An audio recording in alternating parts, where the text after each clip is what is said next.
Trash day. For most of us, it's routine. We roll our bins to the curb, never thinking twice about what happens next. But for garbage men, the ones who sift through society's waste, sometimes what they find goes far beyond old pizza boxes and broken furniture. What they uncover can be disturbing, chilling, and downright terrifying. Today, we're diving into 3 times garbage men found horrifying things in the trash, true horror stories that are as shocking as they are unforgettable. These aren't urban legends or rumors. These are true scary horror stories, shared by real workers who stumbled upon dark secrets no one was meant to find.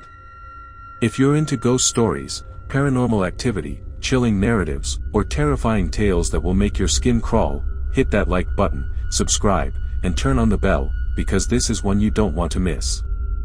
Let's dig deep into these creepy stories, but be warned, you might never look at your trash can the same way again.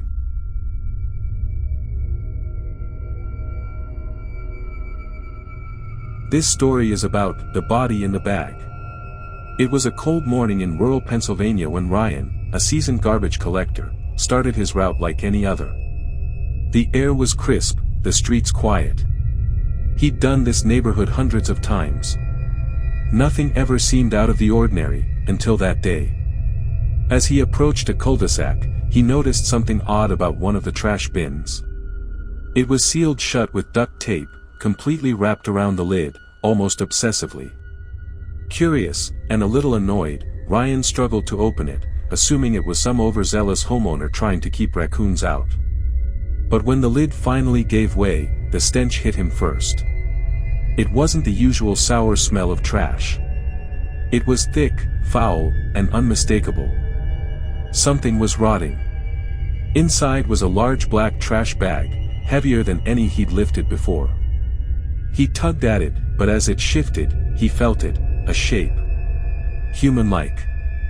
Rigid. Not like food waste or household junk. He froze. The moment stretched on as his brain tried to catch up with what his hands already knew. Ryan poked the bag with a hook. What he saw next would haunt him for the rest of his life. A pale, lifeless hand slipped out of the plastic. Fingers twisted. Skin discolored. There was no doubt. He dropped the bag immediately and called the police. It turned out to be the body of a missing woman, reported just days before. The homeowner claimed ignorance, saying the bin must have been tampered with. But neighbors whispered otherwise. They said the man who lived there was strange, always up late, talking to himself, dragging heavy things into his garage. Ryan later found out the woman's body had been ritually posed inside the bag, hands crossed over her chest, eyes stitched shut. The police said it looked like part of a dark ritual, a practice tied to occult symbols and paranormal activity. Some investigators even refused to return to the scene after experiencing sleep paralysis and hearing ghostly whispers while reviewing evidence. The neighborhood never felt safe again. And Ryan? He took a leave of absence. Nightmares plagued him, whispers in the dark, a ghostly hand reaching from beneath the trash, dragging him into the blackness. To this day, he says he can still smell it, that scent of decay, of something long dead but never truly gone. What disturbed Ryan most wasn't just the sight of the body, but the haunted tales that followed. A week later, another sanitation worker reported hearing a faint voice from inside an empty trash bin near the same house. It whispered his name. The chilling scare caused him to abandon the route entirely. Neighbors began reporting lights flickering at night and shadows moving through the cul-de-sac, even though no one was there. Local legends began to build, and the street became known as Dead End Lane among workers. Veterans refused to do pickups there. New hires weren't told why, they'd find out on their own, usually after experiencing the same paranormal encounters. The most terrifying tale involved a garbage truck that stalled outside the house, its radio flooding with garbled voices that hissed, "She's still here." Ryan never fully recovered. He began waking up in the middle of the night, locked in sleep paralysis, unable to scream as the ghostly figure of a woman hovered above his bed. Her eyes were stitched shut, just like in the bag. He moved across the state to escape it, but every so often, he still hears that whisper, low, distorted, impossible to trace. "You opened the bag. You let me out."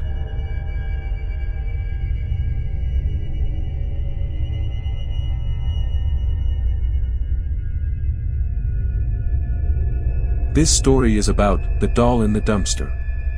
Jake had only been a garbage collector for a year, working in a quiet suburb known for its clean streets and well-kept homes. It was the kind of place where nothing ever happened, until he found the doll. It was a late evening shift.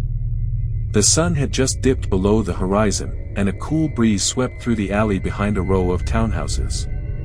Jake was tossing bags into the compactor when he spotted it, a porcelain doll, sitting atop a pile of trash like it had been placed there deliberately. It was pristine. Too pristine. Clean, uncracked, with glassy blue eyes that seemed to follow him. He thought nothing of it at first, just a discarded toy. But when he picked it up to move it, he noticed something strange. The doll was warm. Almost like it had just been held. Its eyes blinked, slowly. He dropped it instantly. But the moment he turned around, he heard it. A giggle. Soft. High-pitched. Coming from the dumpster. Jake whipped around, heart pounding. Nothing. The alley was empty. Just shadows dancing under the flickering streetlights. He grabbed the rest of the trash and left, but that night, things got worse. At 3:13 a.m., Jake woke up in a cold sweat. Sleep paralysis held him down. He couldn't move. Couldn't scream. All he could do was stare at the foot of his bed, where the doll now sat. Its eyes were open. Staring right at him. He had never brought it home. Yet there it was. He struggled against the invisible grip holding him down, every muscle screaming. The doll began to whisper. Nonsense at first. Then, clearer. "You threw me away." Finally able to move, he lunged out of bed and grabbed the doll, throwing it into the fireplace. It burned, but not like anything natural. The flames turned blue, and the doll didn't melt. It simply vanished into the smoke. Jake quit his job that same week. Later, he found an old news clipping from a local historian. A girl had gone missing from the neighborhood in the 1950s. Her last known possession. A porcelain doll, glass blue eyes, red ribbons in its hair. No one ever found her body. The neighbors say her spirit still wanders the streets, and those who try to throw the doll away, bring her back. In the weeks that followed, Jake was plagued by paranormal encounters, lights flickering for no reason, objects moving in the middle of the night, the unmistakable sound of childlike giggling echoing through his apartment. Even after moving to a different town, the disturbances continued. He began to experience vivid night terrors, waking up in fits of sleep paralysis, his body frozen as he saw the same ghostly silhouette of a young girl standing in the corner of his room. Her glass-like eyes shimmered in the dark, always watching. One night, Jake found muddy footprints leading from his front door to his bed, small, barefoot prints. No child lived in the building. The final straw came when he checked his phone's audio recorder, which had somehow activated on its own during the night. The playback was a distorted whisper. "You'll never leave me again." Desperate, Jake contacted a paranormal investigator, who confirmed the presence of something non-human attached to his energy. They described it as a paranormal grip, bound to a cursed object, in this case, the doll. They warned him that destroying it was never enough. Some cursed objects didn't want to be destroyed, they wanted to haunt. They wanted to be remembered. Jake now sleeps with the lights on, headphones blaring white noise to drown out the ghostly whispers. But even in noise, he can still hear it sometimes, the doll's voice, distant and hollow, whispering from some unseen shadow. "You threw me away. I'll never forgive you." To this day, Jake believes the doll wasn't just haunted, it was a vessel. A relic soaked in sorrow, loss, and dark secrets. And he knows one thing for sure, if you ever see a porcelain doll in the trash, don't touch it. Don't look at it. Don't take it home. Because some things aren't meant to be discarded. Some things come back.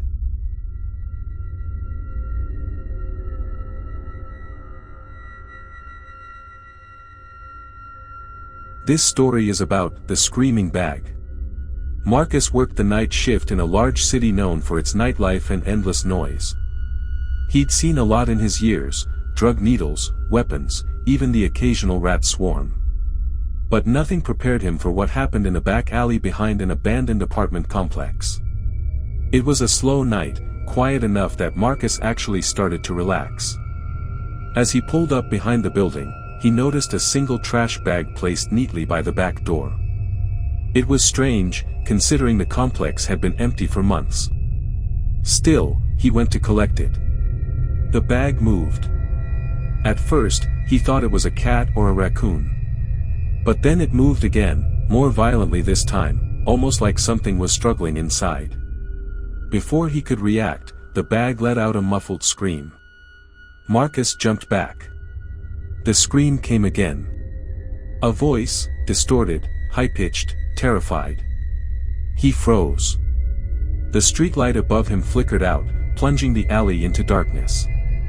His instincts screamed to run, but he stepped forward, pulled out his box cutter, and slit the bag open. Nothing. Just shredded paper, old clothes, and a broken tape recorder.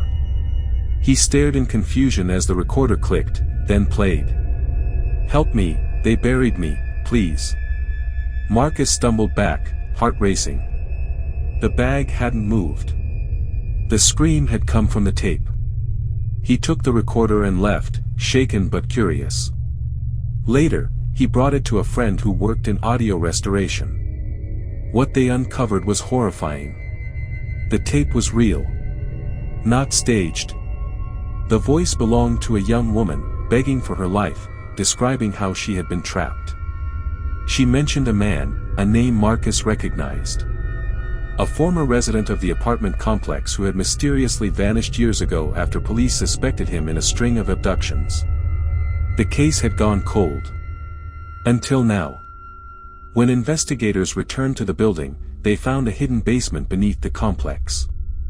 Inside were remnants of rituals, symbols etched into the walls, bones, candles, and dozens of empty trash bags.